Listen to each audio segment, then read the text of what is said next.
आप जानते हैं पृथ्वी का आधार क्या है, पृथ्वी का स्तंभ क्या है? तो बताया पृथ्वी के जो स्तंभ हैं महाराज 7 स्तंभ हैं पृथ्वी के, 7 खंबे हैं जिन पर ये पृथ्वी रुकी हुई है।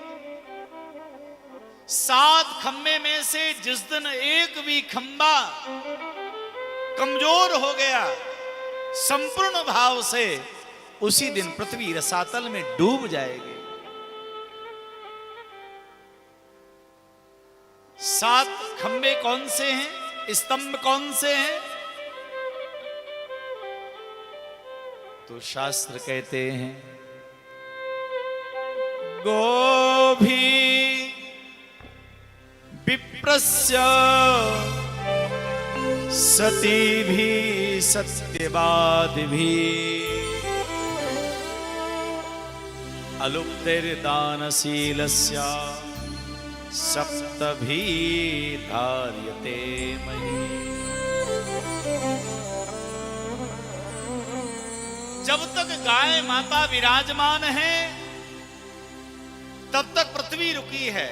ये गाय माता इस पृथ्वी का स्तंभ है महाराज। दूसरा स्तंभ ब्राह्मण, ब्राह्मण भी इस पृथ्वी के स्तंभ है महाराज। तो गाय माता, ब्राह्मण, एक सती नारी, पातिव्रत धर्म का पालन करने वाली पतिव्रता नारी भी पृथ्वी का स्तंभ है महाराज। उस पर पृथ्वी रुकी हुई है। सत्यवादी, जिसने जीवन में कभी झूठ ना बोला हो, सत्य का आचरण किया हो, ऐसा जो सत्यवादी है महाराज पृथ्वी इसके ऊपर टिकी है। निर्लोभी, जिसके जीवन में कभी लोभ नहीं आया हो, उसके ऊपर पृथ्वी टिकी हुई है।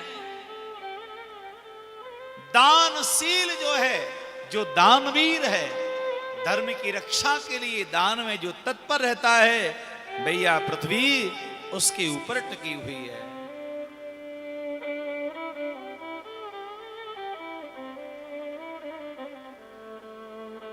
ये 7 स्तंभ हैं पृथ्वी के।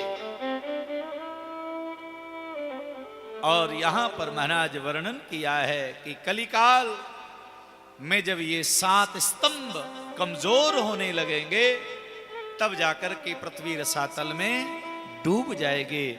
तो शिव भक्तों का क्या होगा? सौनकादिक महात्माओं ने कहा गुरुदेव आप कृपा करो।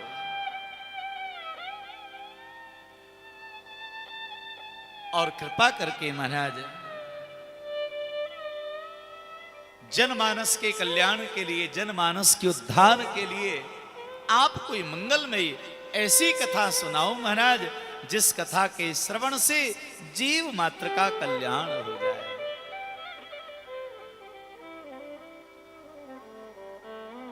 भगवान श्री सूत जी गदगद हो गए, प्रसन्न हो गए और कहा तुमने बड़ा उत्तम और श्रेष्ठ प्रश्न किया है। अब मैं आपको वह कथा श्रवण कराऊंगा जिस कथा का प्राकट्य भगवान महादेव के श्री मुखारविंद से हुआ, भोले बाबा के मुख से हुआ है। सबसे प्रथम भगवान महादेव ने इस कथा को पार्वती अम्मा को सुनाया। नंदीश्वर महाराज को सुनाया, नंदी महाराज ने सनत कुमारों को सुनाया और सनत कुमारों ने वेद व्यासी को सुनाया। और भगवान सूत जी कहते हैं कि वेद व्यासी मेरे गुरुदेव हैं, उनसे जो कथा मुझे सुनने को प्राप्त हुई, आज वही कथा मैं आपको श्रवण करा रहा हूं। बोले शंकर भगवान की जय। और यहां से एक मंगलमयी दिव्य कथा भगवान महादेव जी की आरंभ हो रही है। तो मानो भोले